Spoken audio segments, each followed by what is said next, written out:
La pedagogía basada en la pobreza material, la falta de formación a los educadores, los contenidos mínimos, los bajos salarios y los recortes ha hecho crisis en muchos lugares del mundo. En Bogotá, por ejemplo, los megacolegios, la formación a los maestros, la dotación y los reconocimientos a los educadores han sembrado nuevas esperanzas. Falta mucho, pero hay grandes avances. En otras partes del país, los profesores trabajan en condiciones difíciles, son invitados de piedra a la hora de estructurar los currículos y las formas de generar aprendizajes. En el Seminario Internacional de Pedagogía realizado por FECODE, se escucharon conferencias para entender cómo se mueve el capital y atenta contra los derechos humanos, cómo minimiza la educación para tener esclavos a su servicio, de qué manera empobrece a los trabajadores del sector y explota al máximo. Frente a esta mirada, los conferencistas expusieron otras donde los maestros se unen con los padres y los estudiantes para entender el modelo y hacerle frente con amor, respeto, ciencia, formación, actividades de integración que ayuden a resistir, pero también a cambiar para demostrar que otro mundo es posible.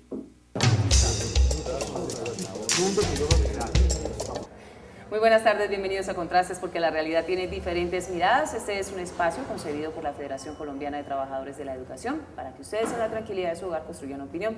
Aprovechando que la semana que pasó aquí en la capital de la República, el Centro de Estudios e Investigaciones Docentes de FECODE realizó el Seminario Internacional de Pedagogía Crítica, pues nos dimos el espacio para hablar con el profesor Juan Arancibia, que nos acompaña a esta hora. Él es investigador de la Universidad Autónoma de México, quien hizo una presentación bien interesante sobre las falencias o los falsos discursos del nuevo liberalismo. Mil gracias por acompañarnos a esta hora, profesor. Gracias a usted por la invitación y a la FECODE. Bueno, el tema de su intervención en este seminario internacional que generó también mucha polémica, mucha aceptación, pero también mucha crítica por parte de los asistentes, se llamó Falencias o falsos discursos del nuevo liberalismo. ¿Cómo se concibe ese nuevo neoliberalismo? Sí, mira, es que hay una cuestión que es muy importante conversar con el auditorio, ¿verdad? Porque hay un discurso que sobrecarga a la educación de responsabilidades y a los educadores. ¿En qué sentido digo esto? Que la educación aparece como la responsable de desarrollar a nuestros países, y en este caso particular a Colombia, o como la responsable de que estén subdesarrollados. Sí.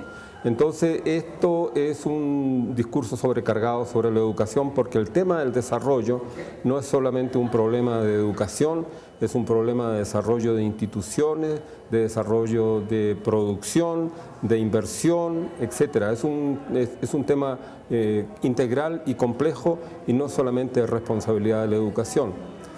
Desde esa perspectiva, entonces, luego, porque no ha habido buenos resultados en el tema del desarrollo, y como la educación sería como la llave fundamental, entonces, si esto no ha ocurrido, alguien es responsable. Sí, la responsabilidad es del maestro. Y la responsabilidad es de los educadores o de los maestros y de sus organizaciones, que estarían dificultando, bloqueando el proceso de reforma que es necesario, ¿no? Entonces, esto también es una exageración, porque el punto de partida ya es una exageración, ¿no? Profesor, ¿qué tanto daño ha hecho este concepto de neoliberalismo en América Latina, que en este momento está pasando por una coyuntura muy importante en la consolidación de un proyecto pedagógico, de una educación libre, autónoma, y la privatización, pues por supuesto, viene persiguiéndola y arrinconándola? Mira, si lo situamos en el campo de la educación solamente, porque el discurso neoliberal es un discurso integral, infinitamente amplio. Sí, pero si lo situamos en el campo de la educación,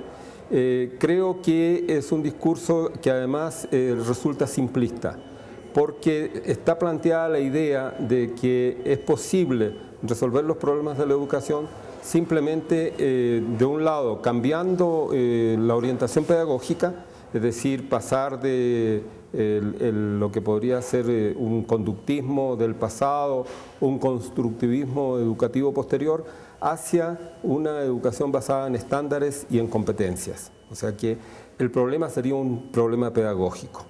El segundo elemento que se supone que va a resolver todo es la introducción de las tecnologías, ¿no?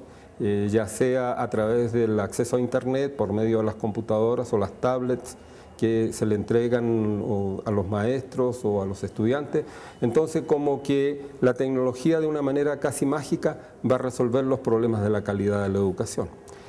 Y luego está el propio tema de la calidad, que es una cuestión que supuestamente se mide a través de estas pruebas estandarizadas, que en realidad, si bien nos va, lo que logran medir son algunos niveles de conocimiento de los estudiantes y por supuesto no la calidad de la educación. Y cuando se aplican a los maestros, peor todavía, porque el proceso pedagógico no es medible a través de una prueba, de un examen, Pero ¿no? además esas pruebas ni siquiera están directamente relacionadas con los contextos, con nuestras realidades en el escenario colombiano, sino son pruebas impuestas que obviamente vienen con una visión y una perspectiva completamente diferente sobre el desarrollo. Así es. Y con el agravante, ¿verdad?, que habiendo sido elaboradas particularmente, por ejemplo, la prueba PISA, ¿no?, que es una prueba elaborada por la OCDE, que además ahora estábamos viendo que están siendo entregadas la responsabilidad a una empresa privada, ¿verdad? Es un tipo de prueba que apenas se adapta desde el punto de vista del lenguaje, ¿no?, pero no se adapta desde el punto de vista de cultura a nuestra realidad. Entonces los resultados que arroja no son significativos finalmente para el estado de la educación en el país, ¿no? Entonces creo que esta es una falsa manera de acercarse al problema de la calidad, que además no se define. ¿En qué consiste esa calidad? Se supone implícitamente que son los buenos resultados en esas pruebas, pero no se pregunta calidad para qué tipo de desarrollo, qué tipo de educación, qué tipo de educador se requiere para alcanzar la calidad. Entonces es una calidad que no se define y que al final termina siendo la calidad que requiere el proceso de globalización. ¿En qué sentido planteo esto? Sí. En el sentido de que es una calidad para la productividad, para la competencia, es la hegemonía finalmente del capital transnacional. ¿Cuáles son los retos a superar por nuestros sistemas políticos? ¿Cuál es la responsabilidad que deben asumir nuestros gobiernos, pero no como una política de turno, sino una política concreta, real, que favorezca la educación, que determine qué tipo de calidad, que determine qué tipo de desarrollo, porque eso todo, como usted lo ha manifestado, está directamente relacionado con este tema de la educación? Sí. Yo creo que el problema que tienen los gobiernos es que no tienen una visión estratégica propia, nacional, sino que están respondiendo a intereses externos, ¿verdad? Si tuvieran esa política, entonces tendría que haber una discusión amplia en la sociedad sobre qué tipo de desarrollo se requiere en nuestros países y a partir de eso entonces formular estrategias de desarrollo educativo que tendrían muchos componentes. Por ejemplo, se le pide a los educadores que los estudiantes tengan ciertas capacidades, ciertas competencias y no sabemos, porque no se está analizando si los educadores han sido formados en esas pedagogías, en donde se hayan formado, ¿verdad?, como para poder realizar ese tipo de trabajo con los estudiantes, sin entrar a discutir si esas pedagogías son adecuadas o no. Porque la pedagogía de estándares y de competencia está destinada a la formación de capital humano. Y la verdad es que nosotros pensamos que la educación está destinada a formar personas, a formar sujetos, ¿verdad?, autónomos, críticos, con capacidad de tomar decisiones sobre su vida y de la sociedad. Es que ese es el tema de la privatización, del neoliberalismo, que todo lo ve como un servicio de derechos fundamentales constitucionales, como el de la educación se ve como eso, no como beneficiarios, como estudiantes que obviamente mejoran sus condiciones de conocimiento y sabiduría a través de este derecho constitucional, sino cómo se vende específicamente este derecho. Vamos a hacer una pequeña pausa y regresamos en Contrastes. Radio Revista Encuentro. Programa institucional de PECODE. Encuentro. Sindicalismo, arte, cultura, actualidad, tecnología, pedagogía, educación.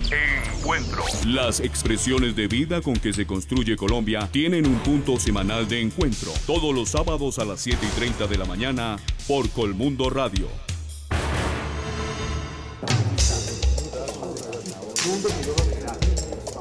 Estamos de regreso en Contrastes porque la realidad tiene diferentes miradas. Este mediodía hablando con el profesor Juan Arancibia Córdoba, investigador de la Universidad Autónoma de México, sobre los falsos discursos del neoliberalismo. Y hay un tema muy importante que usted también abordó y es la implementación de la pedagogía crítica, una pedagogía liberadora que permite que los estudiantes, pero también los padres de familia y los mismos docentes construyan una comunidad educativa donde se sospecha de todo, donde hay la posibilidad de discutir, de interactuar y de construir una verdad y una sabiduría desde una mirada completamente diferente. Claro, si nosotros aceptamos la idea de que lo que estamos formando son personas autónomas, sujetos autónomos con capacidad de tomar decisiones sobre su vida y sobre la sociedad en la que viven, ¿verdad?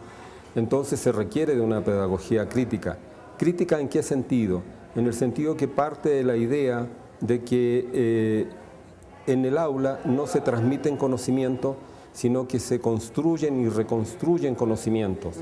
Que el aula no es una relación de poder, ni donde de verdades absolutas, ¿no? Claro, ni de verdades absolutas, donde uno es el que sabe y los otros son ignorantes, sino que es un proceso interactivo en que de alguna manera ambas partes aprenden y se perfeccionan.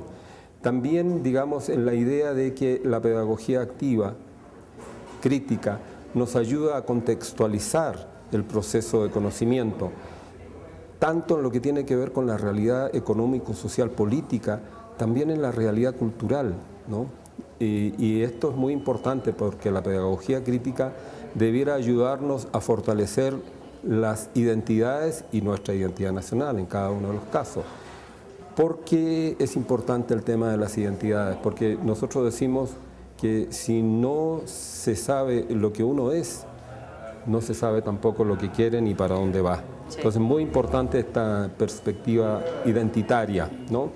Y el tipo de educación que hoy día se trata de inducir en todos los países de América Latina es una educación sin identidad, abstracta, válida en cualquier lugar del mundo, y esto no es cierto, son realidades concretas, históricas, específicas, que necesitan ser manejadas de esa manera. ¿Cuál es el miedo de los gobernantes de instaurar específicamente una pedagogía crítica? Porque no es el maestro, es que el mismo contexto lleva a que el sistema educativo, bueno, memorice, lleves este tipo de información, no critique lo que se dice, es absoluto, no hay otro camino, no hay otra salida. Sí. Bueno, yo pienso también que en la formación de los maestros hoy día en América Latina y en Colombia no hay suficientes elementos como para el desarrollo de una pedagogía crítica.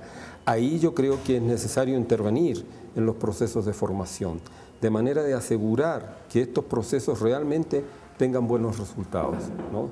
Si esos procesos tuviesen buenos resultados, no tendríamos que estar tan preocupados de las evaluaciones, ¿no? Pero bueno, no está siendo así. ¿Cuál es el temor o cuál es la reticencia que puede haber en torno a esto? Pues es que la pedagogía crítica daría por resultado personas críticas. Críticas, por supuesto. Personas reflexivas, personas que no siguen automáticamente o como autómatas, directrices. Como se dice aquí, no comen entero. Claro, exacto. Entonces ese es el temor. Tendríamos una sociedad más que discutiría más democrática, que permitiría avanzar en otras direcciones. Profesor, mil gracias por acompañarnos. Es el profesor Juan Arancibia, investigador de la Universidad Autónoma de México, quien estuvo en el Seminario Internacional de Pedagogía Crítica que realizó el Centro de Estudios e Investigaciones Docentes CEID aquí en la capital de la República. Una pausa y volvemos.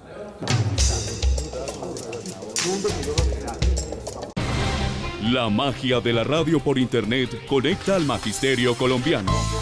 Escucha nuestro programa Encuentro a través de la página www.fecode.edu.co. Voces de actualidad, temas de interés, opiniones y música. Haz clic sobre el icono Radio FECODE y accede al sonido de la educación colombiana.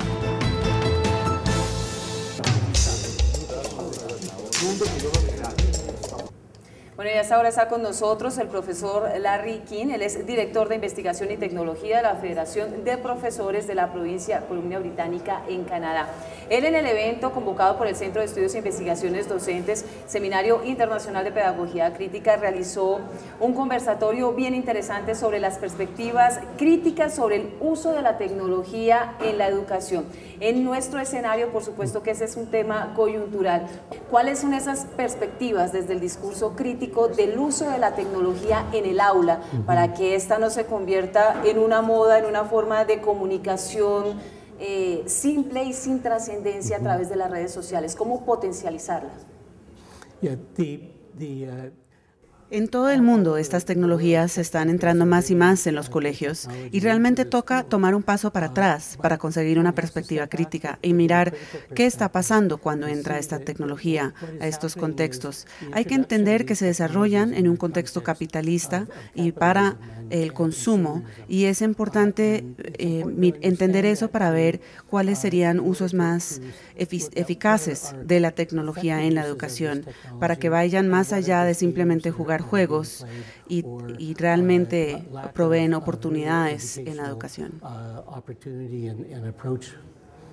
Para que la tecnología sea potencializada al interior de las aulas se requiere que los maestros estén capacitados, por supuesto, que estén a la orden del día frente a las exigencias tecnológicas. ¿Qué quieren los estudiantes? ¿Qué les motiva? ¿Qué les interesa?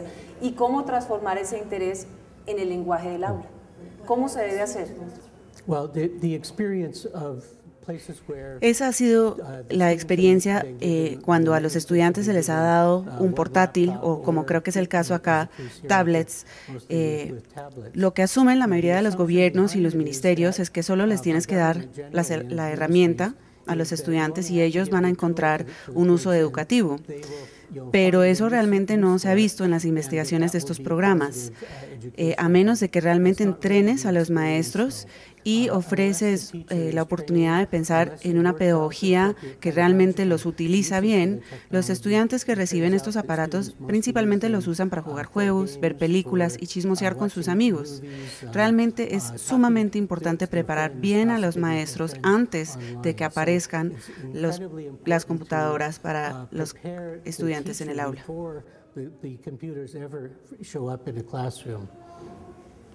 ¿Qué tanto? Porque hay quienes manifiestan que el uso de la tecnología, el excesivo uso de la tecnología también reduce la capacidad creativa de los mismos estudiantes. Pareciera un sofisma para muchos que no quieren sacar plática del bolsillo para invertir en el tema de tecnologías en las aulas, pero hay otros también con resultados muy interesantes que manifiestan que es una forma también de coartar cuando es excesiva la creatividad de los mismos estudiantes, porque la respuesta es muy fácil a través de una tablet, a través de Google, entonces la cosa resulta muy fácil encontrar las respuestas. Una ventaja de estas tecnologías es que pueden encontrar mucha más información y necesariamente cambia el sentido de la pedagogía. El estudiante ahora no necesita memorizar tanto, lo que necesita es saber cómo conseguir la información que necesita. Pero eso solo funciona en un contexto donde realmente hay buena instrucción para eso y el papel del maestro queda claro en cómo enseñar eso. Lo invito a usted y a nuestros televidentes a ver y escuchar nuestro editorial. Buenos días, compañeros, compañeras, comunidades educativas del país. Se desarrolló el Seminario Internacional de Pedagogías Críticas, evento de la Federación Colombiana de Trabajadores de la Educación y el Centro de Estudios e Investigaciones CEID, en ese compromiso que tiene la Federación para denotar al interior del gremio las distintas corrientes pedagógicas, hoy contemporáneas, que aplicamos en nuestras instituciones y que son motivo de discusión para tener insumos en miras a fortalecer lo que hoy tenemos como movimiento pedagógico y que se constituye en la bandera pedagógica de la Federación Colombiana de Educadores con su proyecto pedagógico alternativo, los círculos pedagógicos y ese proceso de construcción de un currículo que atienda realmente las necesidades de la escuela colombiana. Se contó con la participación de conferencistas de la talla de Larry King, Juan Arancibia, José Fernando Campo, John Ávila, Marco Raúl Mejía, Piedad Ortega y muchos otros investigadores y pedagogos que aportaron al debate en ese proceso de formación que necesitamos en el colectivo gremial, en el camino que estamos recorriendo hacia el desarrollo del Congreso Pedagógico Nacional que se desarrollará en el año 2015. Creemos que en el momento, cuando se hace un trabajo con las pedagogías críticas que tienen su origen en Paul Freire y pensadores que discuten el rol del maestro, el rol de la educación, el rol de los saberes, de la ciencia, de la tecnología y de los valores, como elementos fundamentales para la escuela que queremos los maestros y maestras de Colombia en una sociedad que busca la equidad, que busca el equilibrio social. Por eso destacamos este trabajo e invitamos a los 6 regionales para que nos unamos en ese proceso de consolidar el movimiento pedagógico como esa alternativa de construcción permanente de los saberes, de la pedagogía en contexto, teniendo en cuenta las diferentes corrientes del pensamiento, las distintas corrientes pedagógicas y que propendan por aportar insumos para la construcción de ese proceso que hoy reclamamos los maestros y que a través de la autonomía escolar debe ser un baluarte para la construcción del currículo, para la dinamización del proceso educativo, apuntando a lo que queremos los maestros y maestras de Colombia. Un proceso que atienda la necesidad de nuestros niños, niñas y jóvenes y que fortalece no solo la calidad entendida como un mejoramiento cualitativo del ser y de la sociedad, sino el fortalecimiento de la lucha por la dignificación del ejercicio docente, materializado en el compromiso que tiene hoy la Federación Colombiana de los Trabajadores de la Educación en lo político, en lo pedagógico y en lo sindical.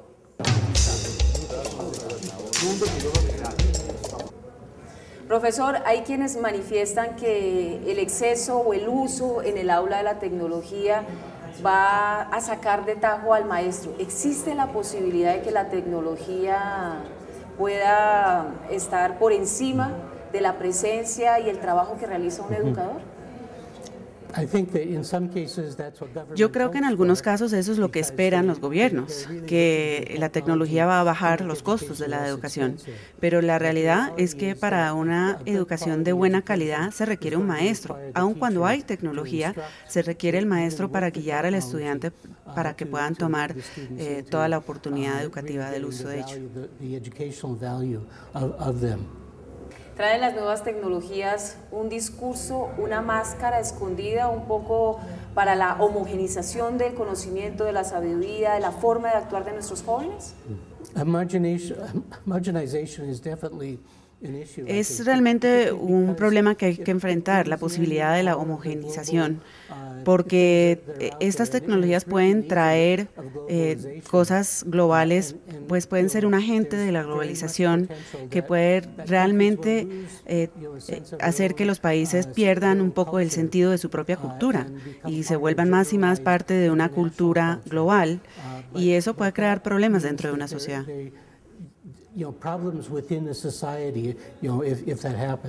Obviamente en los Estados Unidos, en Europa, el acceso a la tecnología desde el aula es completamente diferente, pero no solamente en el aula, sino en los hogares. O sea, no es una cosa de cuánto vale, no es una cosa del valor económico, sino que, bueno, es una realidad, existe, hay que acceder a ella para poder estar en contacto con el mundo.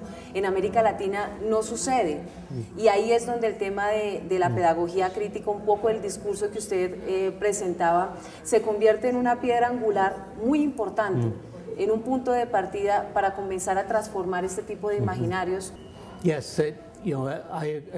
Sí, estoy totalmente de acuerdo que es esencial. La pedagogía crítica juega un papel esencial no solo en preservar lo que ya es importante, pero también desarrollar nuevos conocimientos y no siempre estar repitiendo lo viejo, pero también permitir lo nuevo. ¿Existe la posibilidad de quienes fabrican la nueva tecnología, las tablets, los computadores, teléfonos y demás, se piensa en algún momento en bajar los costos, pensando en los procesos educativos del mundo, no solamente de quienes pueden pagarlo, sino con la mirada de desarrollo, de productividad, de estar más informados, desde esa mirada, no solamente desde el escenario económico? Pues tiene potencial, pero también hay peligros. Esta tecnología se está desarrollando en un sistema capitalista y el dilema es que conlleva entonces los valores del mercado y esos afectan a la tecnología y después así a la cultura y no están basados en valores sociales. Entonces, el peligro de que vienen de un sistema enfocado en el mercado es que conlleva esos valores. Entonces es importante desarrollar otros enfoques que están más basados en la comunidad, en abrir el acceso más ampliamente y de tener prácticas pedagógicas que se enfocan más en lo social. Esta tecnología nos divide en vez de acercarnos, nos aísla. Por ejemplo, en nuestro país, los jóvenes de condición vulnerable, de estratos socioeconómicos bajos, tienen la posibilidad de acceder a una tecnología. Quienes pueden pagarla acceden a la última tecnología. Esto evidentemente ahonda aún más la brecha social, la brecha educativa y la brecha de oportunidades.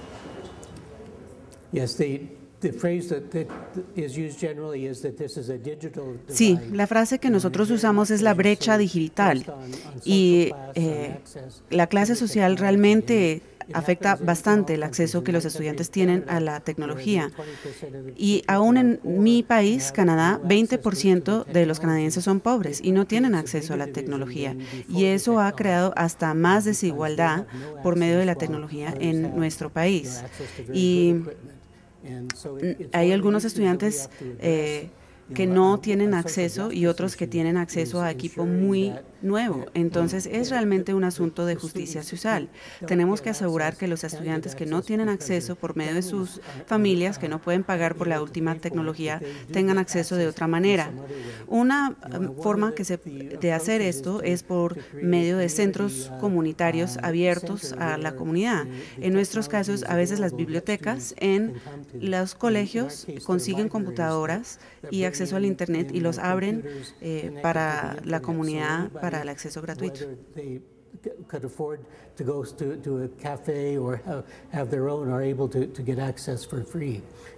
Profesor, estamos reduciendo esa brecha, por lo menos estamos trabajando desde el sistema educativo, los maestros están comprometidos con este tema, los investigadores, eventos como este posibilitan que el educador tenga una mirada completamente diferente frente al uso racional de la tecnología. ¿Estamos trabajando por lo menos en allanar ese camino? Yo espero que los maestros están sintiendo que cada vez más pueden manejarlo, pero lo importante es que los maestros no pueden simplemente abandonar el tema, porque la tecnología está entrando al aula y es algo que tenemos que enfrentar como maestros, pero no lo podemos hacer solamente y los maestros solos, porque requiere bastantes recursos. Los gobiernos, por ejemplo, muchas veces ponen computadoras en un aula y se olvidan 3 años después que hay que reemplazarlos y requiere que gobiernos realmente hagan un compromiso serio a largo plazo para que esta tecnología realmente funciona para la educación. No, es evidente que por lo menos el escenario de la educación desde la docencia se está preparando, tiene inquietudes, quiere transformar, quiere reducir esa brecha. Por supuesto, la responsabilidad no solamente es competencia de los maestros, sino también los gobiernos, porque es un tema de economía, de dinero, de inversión, de presupuesto. Es ahí donde hay que empezar a tocar las puertas para que el trabajo en conjunto y no solamente sea responsabilidad del maestro, empiece a funcionar al interior de las aulas. Profesor, mil gracias por acompañarnos a esta hora, la invitación para que nos acompañe la próxima semana de 12 a 12:30 del mediodía en Canal 1 en Contrastes, porque la realidad tiene diferentes miradas. Feliz resto de día. Salud.